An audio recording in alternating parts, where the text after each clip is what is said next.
pada pendapat saya, masalah utama dalam Hollywood sekarang ialah semua franchise hendak menjadi Fast and Furious franchise.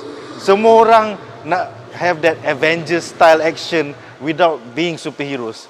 Sampaikan dua simple policemen from Miami boleh like tumbuk-tumbuk pecah dinding, lompat-lompat bangunan. This mutation in Hollywood is not healthy. Dia dah masuk dalam cerita race car driving kita sampai dia jadi Avengers. Dia dah masuk dalam cerita polis Miami kita sampai jadi Avengers. Heck, even James Bond now dah macam level Superman.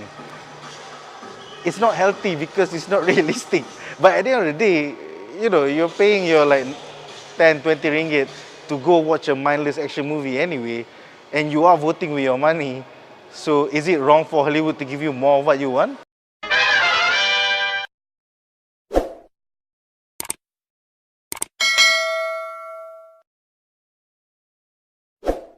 Video ini dibawakan oleh Easy Ad by Digi, Langganan Lebih Mudah. Hai, saya Ninas Sekadar, pengasas BuzzPopTV.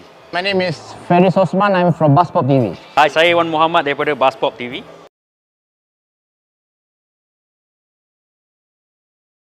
...25 tahun selepas franchise Bad Boys bermula pada tahun 1995, kita akhirnya kembali dengan episod ketiga.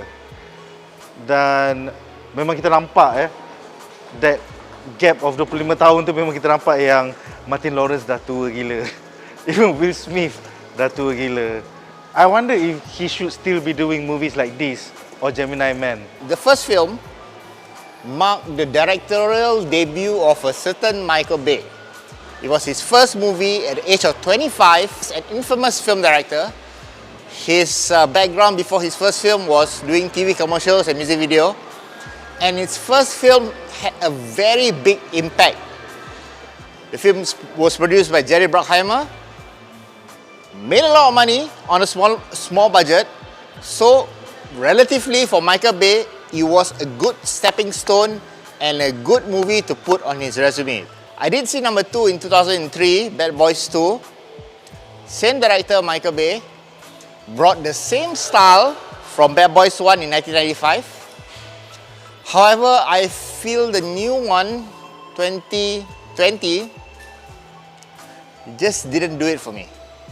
However, the good points about Bad Boys 3 or Bad Boys for Life is the comedy. The comedy is there. The Bad Boys franchise is not only about the action scenes, the explosions, the cop versus bad guy drama, it's also the chemistry, the comedy chemistry, drama chemistry between Will Smith and Martin Lawrence. The third movie, it's still there. So, that's only the plus point. Kehilangan Michael Bay sebagai pengarah di dalam filem ini memang terasa. I mean, the two new guys daripada Belgium, the directors, they tried their best. I felt like Act 1 and Act 2 was super sleek, but everything went off the rails in Act 3. It's like a total CG fest. Okay, pengalaman aku pasal Bad Boys ni ialah pada masa aku sekolah high school lagi dengan sekolah menengah. Pengalamannya ialah bila orang suruh tengok Bad Boys, aku tengok cerita lain. Sebab bagi aku ni cerita yang sama, standard action movie yang biasa-biasa lah at that time. So kali ni bila aku tengok nombor 3, trilogi dia yang ketiga, Bad Boys for Life, aku rasa tertarik. I think this is what movies franchise yang lack of.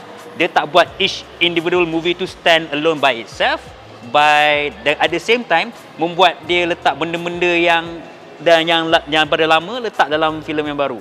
Maksudnya buat kau entice to watch the other movies sebelum ni. So bagi aku, this is how you make movie. Dan aku tengok zaman sekarang ni semua guna franchise just for the sake of, oh, you just put the nostalgic behind so that people yang suka nostalgic dulu je akan tengok. Tapi for me, orang yang baru dengan pengalaman Bad Boys ni, aku tengok macam, I want to know what happened in the last 2 movies. And then lepas tu dia letak satu jalan cerita yang baru. Dan spoiler alert maybe, dia ada setup mungkin untuk dia nak sequel. I think this is the one yang aku rasa filem yang baru-baru ni menarik perhatian aku adalah seperti Jumanji. Yang baru ni dia set up untuk nak sequel dan juga maybe Bad Boy for Life. Dan aku terus terang cakap aku terhibur tengok cerita ni. Walaupun orang kata yang person apa yang orang cakap, oh dia punya action kurang lah apalah. Tapi bagi aku cerita ni story driven dengan action dia dengan humor dia seimbang. Kau tak rasa humor tu being forced into your mouth dan kau kena ambil. And then aku rasa tak ada agenda tersembunyi dalam cerita ni. Kau akan enjoy. And then the part where the action and the story and the emotional being invested in the story, kau rasa terhibur. At the same time, kau tak rasa macam nak tidur, tak ada scene mana kau rasa nak tidur, semua terhibur. Bila at the same time masa kau rasa nak tidur ya, pap dia bagi satu benda, pap dia bagi humor, kadang dia bagi action, kadang dia bagi benda yang pelik. Lepas tu dia drive the story. So this is very good. Aku rasa walaupun bukan Michael Bay yang direct, in my opinion, director baru ni have dia punya own taste lah. Bagi aku ialah benda yang bagus sebab Emo ni macam satu division baru yang menggunakan internet ataupun segala source-source yang bukan daripada konvensional. Dia guna internet, social media, kau punya Reddit, 4chan, spoiler alert, kan, community text message, WhatsApp. So ini adalah benda yang baru sebagai intelligent. Lepas tu dia gunakan macam drone, dia gunakan teknologi yang baru lah. Dan boleh dikatakan Emo ni kan orang ni macam nerd, tapi tak nerd. Which is kind of good lah, memusnahkan stereotypical bahawa orang-orang yang tech savvy ni hanya orang-orang yang nerd, orang gemuk, tak. Macam satu mamat tu badan dia besar, cuma dia choose not to do violence. Aku macam what the fuck, best lah cerita ni. Berita baik untuk Kaki TV dan Kaki Filem. Korang boleh terokai, langgan dan urus lebih daripada 30 langganan melalui MyDigi Subscriptions. Langganan jadi lebih mudah dengan easy ad. Nikmati banyak saluran video yang menarik seperti Amazon Prime Video, View, Dimsum, Movie Cinema, iFlix dan banyak lagi. Jom melanggan sekarang. Dapat semurah RM1 dengan easy ad.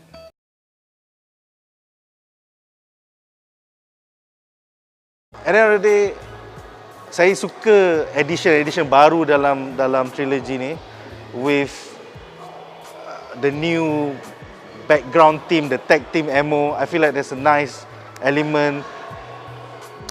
The new counterpoint kepada Will Smith, Rita the Lieutenant, awesome. But Act 3 makes this movie feel terlalu Fast and Furious franchise. You know, I don't know how this movie is going to do at the box office. Kalau korang enjoy Bad Boys 1 and 2, you might love this movie as well. But when too many movies that I watch at the cinema feels like Fast and Furious, I feel like there's something wrong there. You see, when you do a movie franchise that's such a hit, that has a certain style, and it has this Michael Bay style, you know, love him or hate him, he has put his stamp on the Bad Boys franchise. And the Bad Boys 3, giving to new directors, just didn't gel with me, just didn't make things work. Action scenes that felt, yes, there were action scenes, but it's more mediocre at best, you know. Relatively first-timer directors, you know, you can only do so much, you can only be creative so much, you don't have so much experience. Lackluster movie, you can't really depend so much on the comedy, you know. It's an action movie, it's a police movie, police catching the bad guys, you know, bad guys get away or bad guys get killed. It just didn't have that. I mean, there were, but it just doesn't feel like a police film. For Bad Boys 3, I did not agree with the third act. It just felt rushed. It felt very much executed by inexperienced directors, although you have an experienced producer. But it's just lazy, in a sense. You want the story to finish quickly, you want just to showcase fight scenes and action scenes. You know, nice plot twist, but you know, by the third act, the plot twist is just meaningless to me. Apa yang tak suka dalam filem ni, maybe dia punya letup-letup kurang. Sebab from pengalaman aku dengan Bad Boys trailer dulu yang aku tak pernah tengok, kawan aku terpaksa tengok, aku tak tengok, ada banyak letup-letup. So aku rasa maybe aku kurang-kurang letupan tu lah yang buatkan maybe aku macam tak teruja sangat lah dengan filem ni, kecuali daripada story driven dia.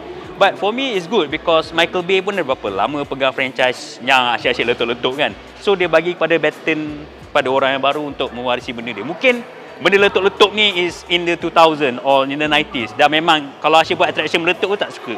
Mungkin orang zaman sekarang ni macam aku suka story driven. So dia meletup-letup tu hanya hiasan, tapi story driven tu sebenarnya yang buatkan filem tu ke depan. Character development semua tu, itu yang apa yang orang nak bila tengok movie. Sebab dengan banyaknya filem-filem atau studio Hollywood yang boleh buat efek CGI yang bagus, so kalau semua orang boleh buat efek CGI, efek letupan, efek apa-apa makeup special effect yang bagus, apa benda yang kau boleh bawa to the table untuk audience tengok.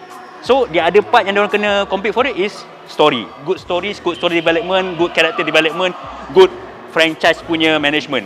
Contoh macam Marvel, The Avengers Endgame semua. Jangan menjadi macam DCU. Contoh yang paling teruk adalah Star Wars. Apa jadi dengan franchise dia?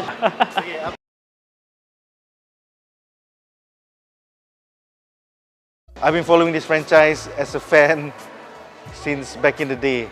So to see it mutate this way is quite a disappointment. Pada saya bagi rating untuk filem Bad Boys for Life 2.5/5 bintang.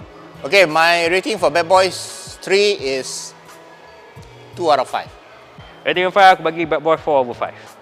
Sebab even though this is my first time to the franchise, aku tak tahu apa-apa. It's a new story, but they give a bits by bits about what happened in the last 2 movie. And then aku terhibur pasal cerita ni sebab humor yang menarik, tidak force dekat kepala dalam kau punya kerongkong, character development yang bagus, dan juga bagi aku dia punya special effect apa benda tu is just icing in the cake. Dia punya story driven tu buatkan aku teruja dan bagus sebab buatkan aku nak tengok cerita dua-dua sebelum ni. Sekiranya anda enjoy menonton video ini, jangan lupa untuk like, share dan subscribe kepada BuzzPopTV untuk lebih banyak video-video yang berkaitan dengan pop culture daripada komik, TV, filem, mainan dan juga banyak lagi. Majulah fandom untuk negara.